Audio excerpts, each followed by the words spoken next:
Okay, now this is the solution chapter where the first question is pass the journal entry for the following.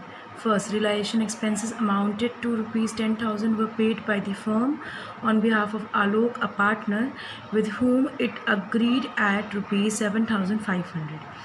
Now this question is saying जब भी हम realisation करते हैं, realisation पहले तो dissolution क्या होता है, डिसोल्यूशन यानी कि कोई फर्म को हमने ख़त्म कर दिया है, तो जो भी उसके असेट या लाइबिलिटी होते हैं वो हमको ख़त्म करने होते हैं। जैसे कि असेट बेच के हमको लाइबिलिटी पे ऑफ करनी होती है।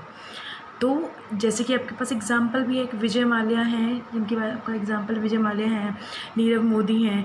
ये लोग जब हमारे इंडिया का पैसा लेके चले गए तो हमने क्या किया, हम इनकी जितनी प्रॉपर्टी उनको सीज़ कर लेते हैं। सीज़ करने के बाद उसको ऑक्शन यानी कि उसकी नीलामी करते हैं। नीलामी करने के बाद जो पैसा मिलता है उससे हम अपने जो भी हमारा पैसा डूबा है उसकी भरपाई करते हैं। तो यहाँ पर ये फर्म है, डिसोल्यूट कर दिया गया है। तो डिसोल्यूट करने के लिए एक्सपेंसेस होते हैं, वो है रियलाइजेशन एक्सपेंसेस, उसको हम नाम देते हैं रियलाइजेशन एक्सपेंसेस। तो यहाँ पर रियलाइजेशन कितना है, 10,000 रुपये। रियलाइजेशन एक्सपेंसेस हमेशा debit side of the realisation account लिखा जाता है। उसके अलावा अब इसमें कह क्या रहा है, वो paid by the firm on behalf of Alok, यानी फर्म ने उसको पे कर दिया है। With whom it agreed eight rupees 7,500, यानी कि एक्चुअल जो अमाउंट है वो आलोक, जो रिलेशन हम पे कर रहे हैं वो 7,500 है एज अ फर्म। आलोक जो कर रहे हैं वो 2,500 है और बाकी चला जाएगा बैंक के नाम पे। देखिए इसकी एंट्री कैसे पास करेंगे, इसकी वजह से सेपरेट एंट्री भी कर सकते हैं, मैं आपको कंबाइन एंट्रीज बताती हूँ कैसे करना है। रिलेशन एक्सपेंस है according to nominal account. Nominal account क्या बोलता है कि एक्सपेंसेस हमेशा क्या होते हैं, डेबिट होते हैं। तो यहाँ पर हम एक्सपेंसेस का नहीं लिखेंगे, यहाँ पर रिलेशन एक्सपेंसेस अकाउंट नहीं लिखेंगे, यहाँ पर हम लिखेंगे रियलाइजेशन अकाउंट। रिलेशन क्यों लिखते हैं, क्योंकि रिलेशन के डेबिट साइड में लिखा जाता है, इसलिए रिलेशन के डेबिट में हमने इसको लिख दिया।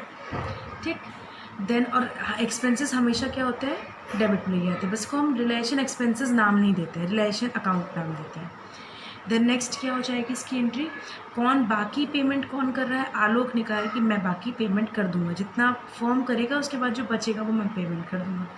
और टोटल अमाउंट कितना है, 10,000। तो इसको हम बैंक से करते हैं, यानी कि पैसा हमारे पास से जा रहा है ना, तो इसलिए इसको हम टू बैंक लिखते हैं। तो अमाउंट कितना हो जाएगा यहाँ पर 10,000। आलोक जी कितना पेमेंट कर रहे हैं ये नहीं दिया है, मैं क्वेश्चन में दिया है 7,500 है जो कि रियलाइज़ हो रहा है। ठीक, बाकी बचेगा वो यहाँ पर आप लिख देंगे, यानी कि इसको इससे माइनस करके जो बचेगा लिख देंगे। इसको आप फॉर्मेट में बनाएंगे, फॉर्मेट के अलावा किसी और चीज़ में नहीं बनाएंगे, फॉर्मेट आपका जनरल एंट्री का रहेगा। अब आते हैं नेक्स्ट एंट्री।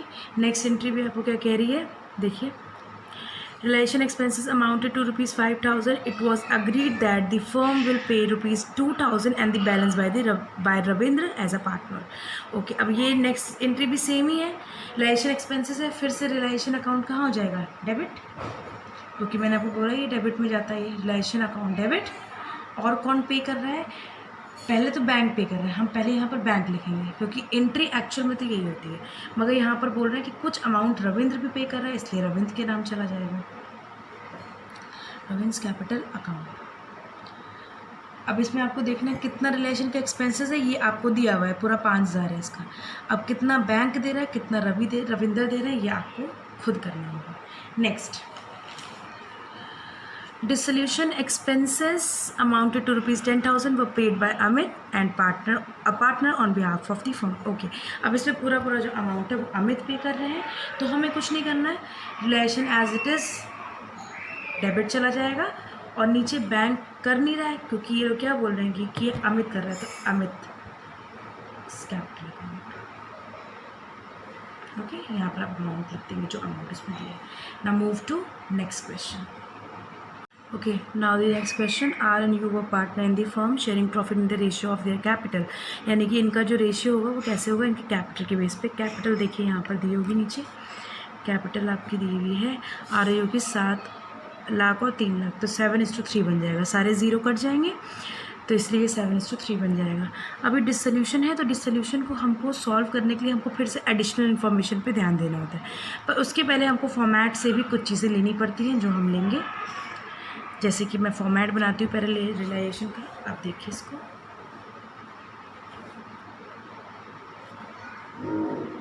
रियलाइजेशन अकाउंट, यहाँ लिखेंगे डेबिट, यहाँ लिखेंगे क्रेडिट।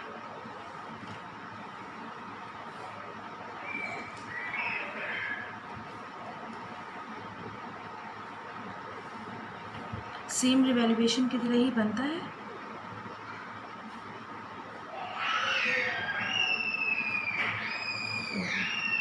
अब देखिए हमें करना क्या है, पहले तो जितने असेट्स हैं जो बैलेंस शीट में दिए हैं उनको उठा के डेबिट लिखना है, क्योंकि एसेट आपका इधर साइड होता है, इधर यानी कि देखिए असेट किस साइड होता है आपका, असेट आपका दिया हुआ है इस साइड, ये तो हमें करनी अपोजिट एंट्री। तो यहाँ पर इस साइड दिया तो हमको डेबिट में इसकी पोस्टिंग करनी है, टू सनरी असेट।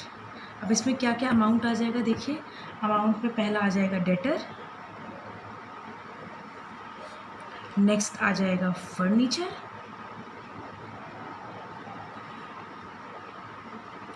फिर आ जाएगा स्टॉक, फिर आ जाएगा मशीनरी।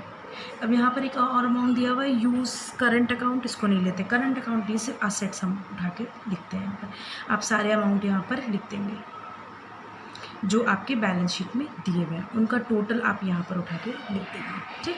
नेक्स्ट आ जाइए लाइबिलिटी, लाइबिलिटी का अमाउंट इस साइड दिया तो हम इधर उतारेंगे।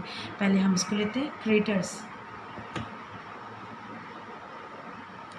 क्रेडिटर के बाद आई थिंक कोई अमाउंट नहीं है, रिजर्व्स को हम नहीं लिखते यहाँ पर, तो कोई अमाउंट नहीं है, तो हम इसका पूरा अमाउंट लिख देंगे। कितना आ जाएगा ये आ जाएगा 1,70,000, ठीक है। अब इसको रियलाइज़ करेंगे, रियलाइज़ कैसे करना है, रियलाइज़ करने के लिए हमको फिर एडिशनल इन्फॉर्मेशन पे आना पड़ता है। एडिशनल इन्फॉर्मेशन पे देखिए क्या दिया है, R took over 50% of the stock at ₹10,000 less than the book value, the remaining stock was sold at the loss of ₹15,000। Okay, तो हमको अब स्टॉक को पहले लिख लेना है। तो स्टॉक को लिखने के लिए हमें क्या करना पड़ेगा, स्टॉक के लिए बोल रहा है कि बुक वैल्यू से कम लिया गया है और इसको आर ले रहा है, और हमको आर जब ले रहा है तो हमको यानी कि आर के कैपिटल अकाउंट में ट्रांसफ़र करना है। तो पहले हम यही लिख लेते हैं। मैंने आपको बताया था कि जब असेट हम लिखते हैं इस साइड से इधर, तो इसको रियलाइज़ इधर करते हैं, एकदम अपोजिट इस साइड। असेट इधर लिखा जाता है और उसको रियलाइज़ इधर करते हैं, लाइबिलिटी इधर लिखी जाती है बैलेंस शीट से और रियलाइज़ इधर करते हैं। ओके, अब यहाँ पर लिखिए बाय, अब कौन ले रहा है, R's capital, sorry current account या कैपिटल जो भी आपको लिखना है, आप करंट भी लिख सकते हैं, कैपिटल भी लिख सकते हैं। हम यहाँ करंट यूज़ करेंगे क्योंकि अब बुक्स जो है वो करंट इस्तेमाल कर रही है, तो हम करंट अमाउंट लिख देते हैं। और स्टॉक ब्रैकेट में हम लिख देंगे स्टॉक। इसको सॉल्व करने के लिए वर्किंग नोट्स बनाने पड़ेंगे हमको, वर्किंग नोट्स।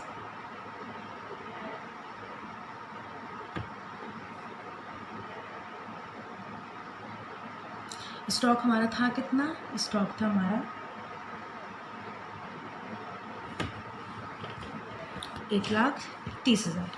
1,30,000 का बता रहा है, आर टुक ओवर 50%, इसी का 50% निकाल लीजिए,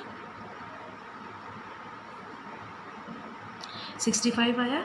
आगे लिखा हुआ है at ₹10,000 less than the book value, यानी कि ये इसकी बुक हो गई, बुक वैल्यू हो गई, और इससे 10,000 कम कर दीजिए, तो यानी कि ये हो जाएगा 55। यहाँ पर लिख देंगे हम 55। ओके, नेक्स्ट आ जाइए, नेक्स्ट अमाउंट इसके बाद दिया हुआ है the remaining stock was sold at the loss of 15,000। अब रिमेनिंग स्टॉक भी लिख लेते हैं क्योंकि रिमेनिंग स्टॉक को हमको दिखाना है, तो क्या यहाँ पर लिखेंगे बाय कैश, क्योंकि यहाँ पर बैलेंस शीट नहीं बनती, तो हम कैश जो अकाउंट बनाएंगे वो हमेशा दोनों साइड इक्वल आना चाहिए। यहाँ पर लिखते हैं स्टॉक, स्टॉक का क्या वैल्यू दिया, बाकी बचा स्टॉक, तो बाकी बचा स्टॉक कितना बचेगा इसमें, जब इसका 50% हमने यहाँ ले लिया, 50% नहीं होगा तो 50%, किसी भी चीज़ का 50% यहाँ ले लिया तो 50% रिमेनिंग बचा, इसमें से हम 15,000 कम कर देंगे क्योंकि वो उसका लॉस है, तो ये हो जाएगा 50। तो यहाँ पर हम स्टॉक लिख देंगे 50,000। ओके, देन नेक्स्ट देखिए the debtor were relies at the discount of 5%, debtor 5% discount पर रिलाइज हो रहा है, यहाँ पर आप कैलकुलेट करेंगे, ये मैं कैलकुलेट नहीं करूँगी, आपको सीधे से डेटर में से 5% डिडक्ट कर देना है। ओके, फिर आते हैं next, creditor are paid in full, तो क्रेडिटर को पे कर दो फुल में, यहाँ पर है क्रेडिटर टू कैश ब्रैकेट में क्रेडिटर, क्रेडिटर पूरा हो जाए तो एज इट इज़ आप जो अमाउंट है ये वाला उसको उठा के यहाँ लिख देंगे। ओके, उसके अलावा नेक्स्ट दिया there was unrecorded bill of repairs. एक ऐसा है जो कि बिल ऑफ रिपेयर्स है, तो उसको भी हमको रियलाइज करना है, जो कि अनरिकॉर्डेड है, इसका मतलब इसमें रिकॉर्ड नहीं किया गया है। तो रिकॉर्ड नहीं किया गया है तो हमको क्या करना है, इसको जो रियलाइज वैल्यू है वो लिख देंगे। तो ये हो जाएगा कैश, और यहाँ पर लिखेंगे अनरिकॉर्डेड बिल। कितना हो जाएगा, यहाँ पर दिया 1,40,000, आप भी 1,40,000 लिख देंगे। नेक्स्ट, अब इसमें कोई और वैल्यू नहीं दी है। अब इस क्वेश्चन में जो बचे कुचे अमाउंट है उसको उठा के हमको लिख देना है। जैसे कि हमने जो यहाँ पर लिखा था, ये देखिए, डेटर हमने रियलाइज़ कर दिया, फर्नीचर नहीं रियलाइज़ किया है, तो फर्नीचर को भी हमको देखना पड़ेगा रियलाइज़ करने के लिए। फर्नीचर के बारे में कोई इन्फॉर्मेशन है?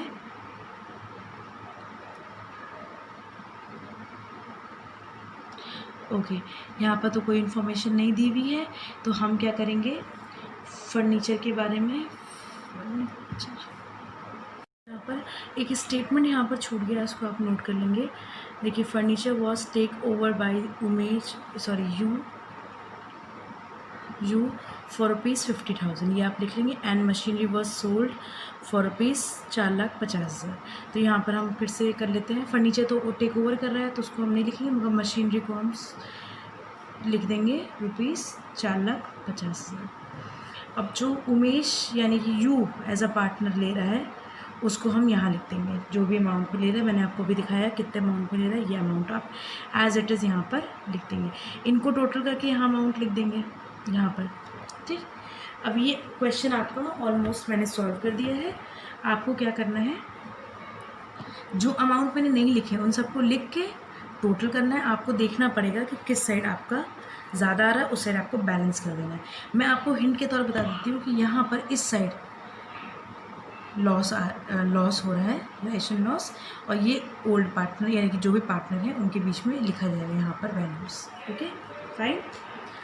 अब क्या करना है, हमको पार्टनर्स कैपिटल अकाउंट बनाना है। यहाँ पर पार्टनर्स कैपिटल, जैसे कि हम रिवैल्यूएशन बना रहे थे वैसे यहाँ पर पार्टनर्स कैपिटल बनाएंगे।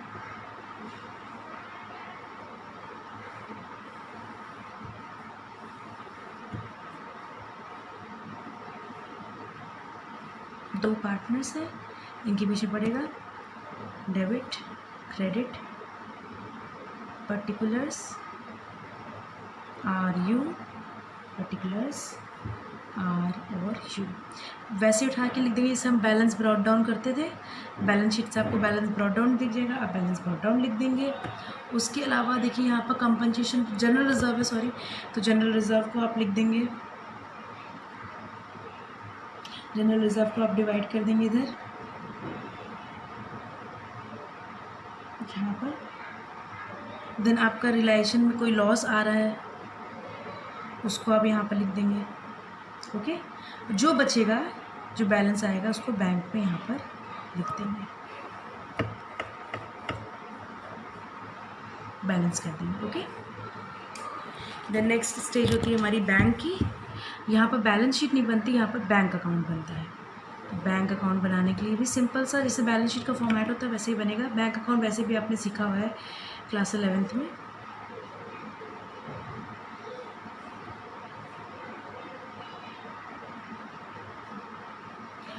अब यहाँ पर करना क्या है, हमको जितने आपके जो जो अमाउंट है, पहले तो हम बैलेंस ब्रॉट डाउन लिखेंगे, तो बैलेंस ब्रॉट डाउन इस साइड आएगा, बैंक का ब्रॉट डाउन, ये आपके बैलेंस शीट में दिया हुआ है, ये आप लिख लेंगे उठा के।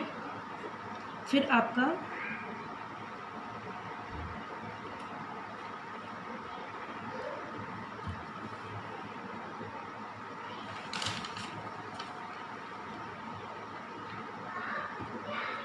उस क्वेश्चन, लास्ट क्वेश्चन में से रिलेशन तक ही बनाना था, तो आप उससे रिलेशन अकाउंट बनाएंगे। पार्टनर्स कैपिटल मैंने आपको समझा दिया है, तो आप उसको उसके अकॉर्डिंग कर लेंगे। अदरवाइज में बैंक अकाउंट बनाना नहीं, देखिए इसमें लिखा है prepare the realisation account. Now next question, balance sheet of the firm as at 31st March 2018 it was decide to dissolve the same was. अब उन्होंने डिसाइड कर लिया कि इसको डिजॉल्व कर देंगे, तो हमको फिर से नीचे ही देखना पड़ेगा कि इसमें अमाउंट क्या क्या दिया हुआ है, तो इसमें हमको रिलायशन और पार्टनर्स कैपिटल बनाना है। तो हम फिर से फॉर्मेट बना लेते हैं रिलायशन का।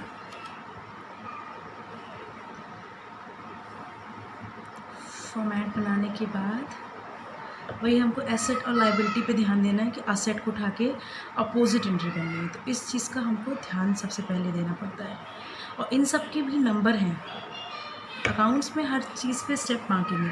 तो यहाँ पर देखिए स्टॉक उठा के लिख लीजिए पहले आप, जैसे यहाँ पर देखिए टू असेट में, पहले यहाँ पर आते हैं असेट में क्या क्या है। यहाँ पर देखिए स्टॉक, जो अमाउंट है आप लिख लेंगे क्वेश्चन से उठा के, मशीनरी, डेटर, इन सबको आप उठा के लिख लीजिए। टोटल कर दिए, यहाँ टोटल आ जाएगा।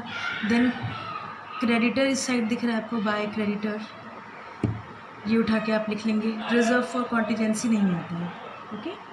देन फिर आप रियलाइज़ कर लीजिए। अब इस आपको ये पढ़ना पड़ेगा, यहाँ बता रहा है कि 19,500 जो है वो realise from all asset except cash, यानी कि ये सीधे सीधे बोल रहा है कि सारे जो एक्सपेंसेस हैं असेट वाले वो सारे के सारे रियलाइज़ हो जा रहे हैं इतने अमाउंट पे, यानी कि हमको सेपरेटली नहीं दिखाना। सबसे अच्छी बात तो यही कि सेपरेटली नहीं दिखाना। उसके बाद the cost of winding up, यानी कि वाइंड अप में जो वही जो रियलाइजेशन एक्सपेंसेस की हम जनरल एंट्री में बात कर रहे थे, वही बता रहा है कि यहाँ पर 440 लग रहा है।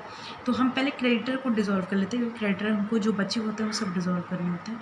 तो उनको हम डिज़ोल्व, अगर मान लो कुछ अमाउंट नहीं भी दिया है तो ये आप मान के चलिए कि आपको ये सब चीज़ें तो परमानेंट डिज़ोल्व करनी ही करनी है। तो यहाँ पर डिज़ोल्व करने के बाद तो यहाँ पर कुछ अमाउंट नहीं दिया, तो सीधे सीधे ये अमाउंट यहाँ उतर जाएगा। अब आते हैं रिलेशन एक्सपेंसेस, ये है 440, इसको मैंने लिख दिया। अब फिर आप बैलेंस कर लेंगे।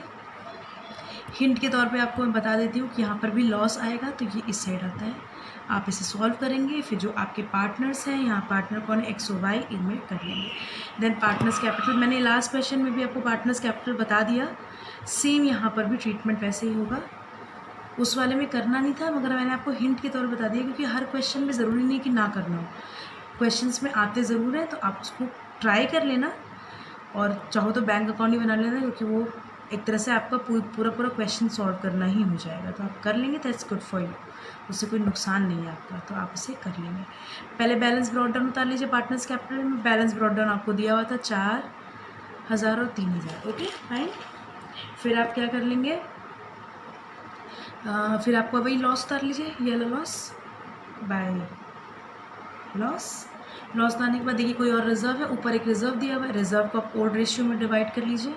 ओल्ड रेशियो आपको कितना था, 2:1 दिया हुआ है, 2:1 में आप ले लीजिएगा, यहाँ पर क्वेश्चन में ही दिया हुआ है, गिवन है। देन आप बाय बैंक कर लीजिए, और कोई अमाउंट यहाँ पर मुझे दिख नहीं रहा है, एक्यूमुलेटेड सब हो गया। अब इसको बैलेंस कर लीजिए। जब आप बैलेंस कर लेंगे तो ये जो बैलेंस है यही बैंक के नाम पे जाना जाता है, ठीक। तो आप इसको बैलेंस करने के बाद इसको निकाल लेंगे। देन आ जाइए बैंक अकाउंट पे। बैंक अकाउंट में हमें करना क्या है, पहले बैलेंस BD उतार लीजिए। BD आपका वही जो आपके बैलेंस शीट पे कैश दिया हुआ है, कैश एट बैंक, वो उतर जाएगा यहाँ पर। फिर जो आपके असेट रियलाइज़ होते हैं वो इस साइड होते हैं, क्योंकि देखो अपोजिट एंट्री होती है। अब यहाँ पर असेट देखिए कहाँ रियलाइज़ हुआ, इधर। इसकी नेक्स्ट एंट्री कहाँ हो जाएगी, इधर। तो ये हो जाएगा रियलाइजेशन, यहाँ लिख देंगे। उसके बाद आप जो आपके क्रेडिटर्स हैं उसको लिख देंगे, क्रेडिटर यानी कि वही बैंक जो आपका है वो यहाँ लिख देंगे। फिर आपका एक रियलाइजेशन एक्सपेंसेस भी है, ये एक्सपेंसेस हो गया, ये क्रेडिटर हो गया, ये लिख देंगे यहाँ पर। उसके अलावा यहाँ पर आप लिख देंगे जो आपका बैलेंस यहाँ से पार्टनर्स से आएगा, ये दोनों बैलेंस भी एक्स और वाई के नाम पे आप चढ़ा देंगे यहाँ पर, ओके। करने के बाद आप इसको जब टोटल करेंगे तो ये दोनों इक्वल आएगा, फाइन। ये हो गया आपका पूरा holiday assignment. Hope you guys enjoy it. उसके अलावा एक चीज़ और ध्यान रखिएगा, एज ए प्रिकॉशन फॉर्मेट ज़रूर बनाइएगा, यूज़ स्केल ऑलवेज, पेन का इस्तेमाल करिए। पेन के साथ साथ CBSE इस चीज़ को ध्यान रखता है कि आप फॉर्मेटिंग पे पूरा ध्यान दें। तो फॉर्मेट के नंबर होते हैं, तो फॉर्मेट ऑलमोस्ट एक दूसरे से रिजेंबल करता हुआ है एडमिशन, रिटायरमेंट और डिसोल्यूशन का। बस एडमिशन रिटायरमेंट में रिवैल्यूएशन अकाउंट होता है, डिसोल्यूशन में रियलाइजेशन अकाउंट होता है। तो इस चीज़ को आप गौर कीजिएगा और सारे फॉर्मेट ज़रूर बनाइए। प्लस जितना हो सके प्रोसीजर ज़रूर फॉलो कीजिए, कहाँ पर क्या की चीज़ की एंट्री हो रही है। और जितना आप क्वेश्चन प्रैक्टिस करेंगे ना, उतना ही आपको वो दिमाग में बैठता जाएगा, okay. enjoy your holiday homework. Thank you.